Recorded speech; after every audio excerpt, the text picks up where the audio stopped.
Miss Ellison, Yes. you brought this case before the court. What's going on? Well, I'm divorced from the person that didn't show up.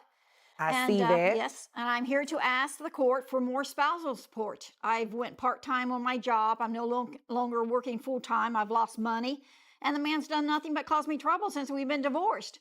He does all kinds of crazy stuff. And I deserve more money with all this harassment, plus I want a restraining order against him. This has to stop. My nerves are on edge. Can't take much more of it. But I think $100 a week extra for spousal support would be fair with all the, the headaches he's given me and everything like that. Hey everyone, welcome back to the channel. Today we're taking a deep dive into a dramatic courtroom case from All Rise Support Court with Judge V. The case labeled JVB 1073 features Miss Ellison, a divorced woman seeking additional spousal support from her ex-husband. But did she really have a solid case? Let's break it all down. Miss Ellison brought this case to court, claiming she needed an extra $100 per week in spousal support. Her main argument, she had moved from full-time to part-time work and could no longer afford her expenses as easily as before. On top of that, she alleged that her ex-husband had been harassing her, stating that he drove around her home honking his horn in the middle of the night and even showed up at her workplace unannounced, causing disturbances. Judge V took the harassment claim seriously, but pointed out that restraining orders are not issued in this particular court. Instead, she advised Miss Ellison to seek legal assistance through the proper channels, such as filing with the local police department or another court that specializes in protective orders. This is an important distinction because different courts handle different legal matters. You said you believe $100, an extra $100 a week is fair. Yes. Why do you believe that's fair? Well, like I said, my wages have went down. I'm only working part-time now. We're doing layoffs and things like that. So you said your wages? Yeah, my wages are going down, and his are going up because he still gets those 2 raises every year. He's been with that company forever, and he makes good money. I don't make half of what he's making, and it's been really tough. I raised his children. I entertained his friends. I kept the house clean. I did everything that a good wife does. I think I deserve that extra $100 a week. Now, let's move on to the financial aspect of the case. This is where things get interesting. Miss Ellison was already receiving $325 per week in spousal support. Additionally, during the divorce, she was awarded the marital home and received half of her ex-husband's 401k, a sum of approximately $250,000. Despite these assets, she argued that she deserved more money because her ex-husband continued to receive raises while her own income had decreased. At first glance, this might seem like a reasonable request. After all, if one person's financial situation improves significantly, shouldn't the other party receive a fair share? He can certainly afford it. What does he do for a living? He's a CEO for an oil company. Okay. Yeah. Makes really good money, bonuses and all that stuff. I mean, he's just raking it in. How much is your spousal maintenance right now? The spousal maintenance, it's about $325 a week maybe. Okay. He doesn't pay on time either. It's not always on time. However, the law doesn't quite work that way when it comes to spousal maintenance.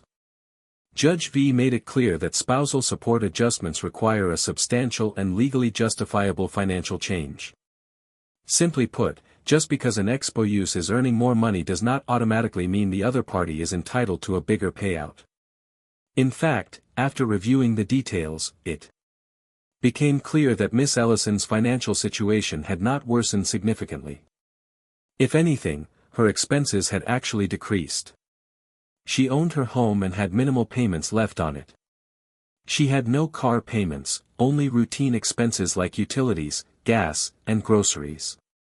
While she claimed that entertainment expenses should also be taken into account, the judge was firm in stating that spousal support is meant to cover necessary living expenses, not leisure activities.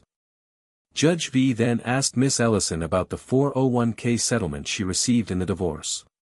This was a major turning point in the case. What type of expenses do you have? Well, I have rent. I'm still making the payments on the house. Before we got divorced, we had it redecorated, carpet paneling on the outside, siding on the outside, all kinds of different things were added to it. And I'm making the payments on that still. I still got another 5 years for all those payments to be paid off. When asked how much she had received, Miss Ellison admitted that she had gotten about $250,000. That's a substantial amount of money that should have been factored into her financial planning. Judge V reminded her that this amount was already considered when her spousal maintenance was initially determined. Since the original ruling had taken her financial share into account, she could not ask for additional support based on the same factors. At this point, it was becoming clear that Miss Ellison was not providing a strong enough argument to justify an increase in spousal maintenance. Judge V stood firm, explaining that if the court allowed raises and support payments simply because one party's income increased, then countless people would flood the courts with similar requests. The system must remain fair and consistent, and in this case, there was no legal basis for a modification.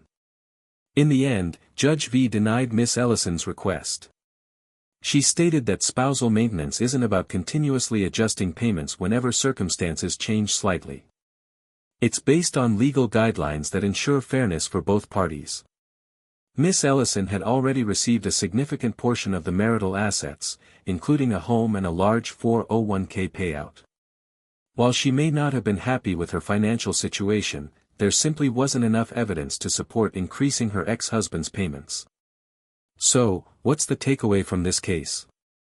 This is Texas, which is a community property state, so I'm assuming you at least got 50% of that. Yes, I did, but Yes, I don't think no, that ma'am. should be taken into consideration. No, ma'am. It was taken into consideration the first time you received spousal maintenance. You can't have me take it into consideration again. That's not fair, and it's definitely not the law. His 2 raises every year. I don't get raises. My job's a very poor paying job. I'm uneducated. I mean, I'm not, my age, I'm not going to find much now. I have to stay where I'm at. I feel like I'm trapped in this life. If you're seeking an increase in spousal support, you need to present a strong, legally justified argument. The court will not grant additional payments just because your ex-spouse is earning more money. You must demonstrate a significant financial hardship or an unexpected life change that affects your ability to support yourself. Additionally, if you're dealing with harassment from an ex, it's crucial to take the proper legal steps by filing a restraining order through the correct channels. Now, we want to hear from you. Do you think Miss Ellison had a valid case? Or do you agree with Judge V's decision? Let us know in the comments. And if you found this breakdown helpful, don't forget to like, subscribe, and hit that notification bell for more legal insights. Thanks for watching, and we'll see you in the next video.